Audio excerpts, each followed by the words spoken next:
Niacho moja ile kwa Faridi Musa Malik, kampitisha mpira katika nafasi Fisto Mayele. Mayele Fisto Kalala. Endelea kusogea tena na mpira Fisto Mayele. Mayele Fisto! Mtumbadi Fisto Kalala Mayele. Kama mvua tu, kila mwaka lazima itanyesha.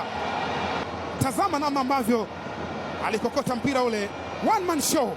Akamaliza pia na Kasen Ponela, akaweka mpira katika wavu. Mayele Fisto.